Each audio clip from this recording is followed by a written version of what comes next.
आप देख रहे हैं बेनिफिट टीवी।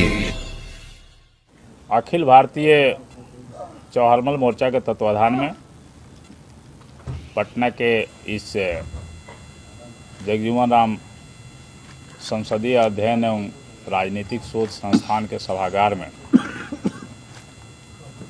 हम अपने श्रद्धेय नेता बेजुबानों की जुबान, शोषित पीड़ित लोगों के मसीहा, आम जनता के अरमान, परमादरणीय लोक रत्न रामविलास पासवान जी का जयंती समारोह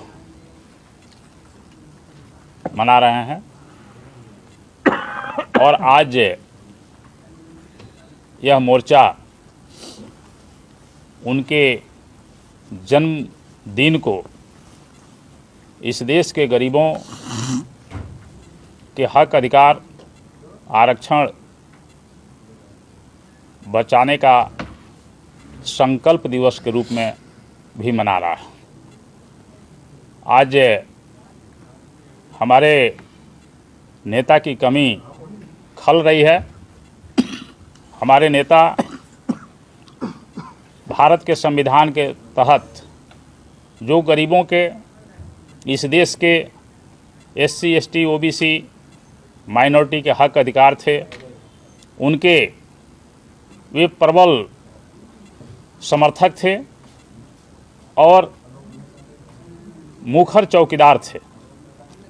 उन्होंने जहां गरीब गुरबा को हक अधिकार दिलवाया, SC, ST के लोगों को आरक्षण का कोटा दिलवाने के लिए विशेष भर्ती अभियान चलाने का अपनी सरकार में भी काम किया और सरकार से अलग रहने पर बराबर सत्ता में रहने वाली सरकारों पर लोकतांत्रिक ढंग से दबाव बना करके लोगों का हक अधिकार जहां SC, ST को देने का काम किया, वहीं श्रद्धेय रामविलास पासवान जी के प्रयास से ही 7 अगस्त 1990 को इस देश में मंडल कमीशन लागू हुआ, जिससे इस देश के पिछड़े वर्ग के लोगों को 27% आरक्षण दिया जा सका। यह श्रद्धेय रामविलास पासवान जी की देन थी। आज हम बहुत ही दुर्भाग्यपूर्ण स्थिति महसूस करते हैं कि 90 में जो आरक्षण दिया गया वो 1931 में अंग्रेज़ों ने इस देश के पिछड़े जातियों का जो जातीय जनगणना कराया था, उसके आधार पर 27% आरक्षण दिया गया था। आज 91 वर्ष बीत गए और इस बीच में पिछड़ी जाति के लोगों की जनसंख्या में क्या वृद्धि हुई है, इसका कोई आकलन नहीं है। और आज की सरकार स्पष्ट रूप से संवेदनहीन होकर के जातीय जनगणना कराने से इनकार कर दिया। हमें दुख होता है इस देश को आज़ाद भारत की सरकार कहने में, इस बात को लेकर के कि जब 1931 में अंग्रेज इस देश की पिछड़े लोगों की जातीय जनगणना करा सकते थे, तो आज हमारे आज़ाद भारत की सरकार क्यों नहीं करा सकती है? और जब उनका आकलन ही नहीं रहेगा तो किस अनुपात से उनके ऊपर राशि खर्च की जाएगी? आज हम देखते हैं बिहार सरकार अपनी बाह पुजवाने के लिए जातीय जनगणना कराने की बात कह रही है और वो भी स्पष्ट नहीं है कि जातीय जनगणना हो रही है या सर्वे हो रहा है। दूसरी बात, हम ये जानना चाहते हैं कि यह करा करके आप तो सीधा सीधी गोईठा में घी सुखा रहे हैं। सर, आरक्षण बचाओ संकल्प सम्मेलन से समाज को क्या दिशा और निर्देश देना चाहते हैं? आरक्षण बचाओ संकल्प सम्मेलन के माध्यम से हम यही कहना चाहते हैं कि जो नीति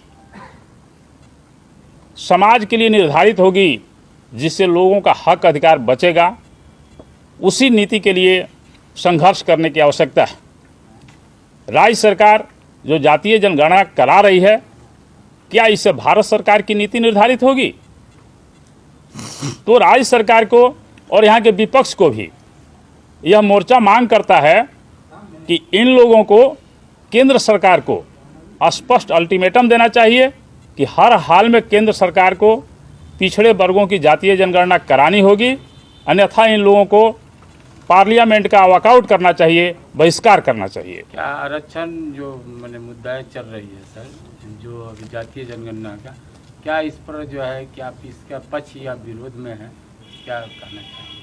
हम तो स्पष्ट रूप से कह रहे हैं कि जातीय जनगणना, सरकार को जातीय जनगणना कराना चाहिए, सारे कामों को रोक करके। नीतीश कुमार तो बोल रहे हैं कि समर्थन कर रहे हैं कि नहीं यार जातीय जनगणना होनी चाहिए, क्या आप इस पर क्या कहना चाहेंगे? नीतीश जी का कहना मुझे समझ में नहीं आता है, यह बिल्कुल भूल भुलैया जैसा लगता है। नीतीश जी को केंद्र सरकार को कहना चाहिए कि सारे कार्यों को रोक करके जातीय जनगणना कराई जाए। ये बिहार सरकार की मैंने जो नीति है वो आप मैंने सही में स्पष्ट नहीं है। बिहार सरकार की जो नीति है, ये बिहार सरकार यह घोषणा करे ना कि वो जातीय जनगणना जो कराएगी उसके आधार पर कम से कम बिहार की सर्विसेज में पिछड़ी जाति के लोगों को उचित हक हिस्सा देगी, तभी ना बिहार सरकार के। आप तो अपने सरकार में भी तो घोषणा कर सकते हैं कि बिहार में आप उचित हिस्सा देंगे, ये भी तो आप नहीं बोल रहे हैं। तो फिर ये तो टाइम पार करने वाली बात हो गई, ये तो उस जातीय जनगणना पर दबाव नहीं डाल करके लोगों का ध्यान भटकाने वाली बात हो गई। आप देख रहे हैं बेनिफिट टीवी।